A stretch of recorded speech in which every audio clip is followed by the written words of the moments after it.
Hi guys, good morning. It's me, Dion the Explorer. So ayan, magluto na tayo ngayon ng Spanish sardines na gamit ang bangus. So ito po nakita ko lang po ito sa aking guys, sa aking FB.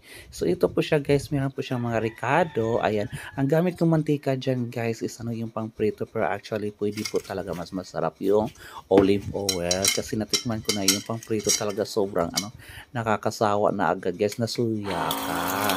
Tapos, ayan po, meron po siyang carrots, meron po siyang dried bay leaf, tapos black pepper, then mas masarap po guys, meron po siyang sweet pickles at saka kaya chili peppers. Okay, sa akin hindi ko nalagyan kasi nakalimutan ko.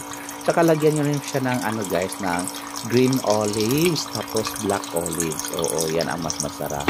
Ayan guys, nilagyan ko na ng tubig. Siyempre, nakalagay na po dyan yung mantika. Okay. Tapos, ayan po, may tubig na po yan. So, hindi po kasi pwedeng guys, na mantika lang, baka maprito. Ayan, ito po yung resulta after sa pagpakulo ko ng 1 hour. Okay. So, gamit ko lang po guys. Hindi po nakagamit ng pressure cooker. Ito talagang gasol po talaga guys. So, ito po yung pinapakuluan ko na po ng halos 4 na oras. Per 3 oras lang po ito. Okay. Ayan, sa pangalawang oras po, ganyan ang itsura niya. Okay, so malapit na po talaga yan siya guys.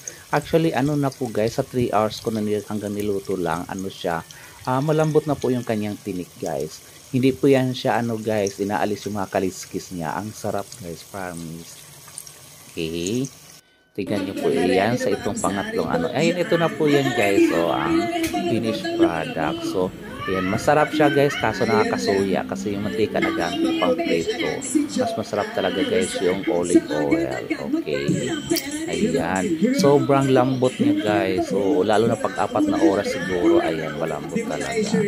Ayan, mabango. Okay,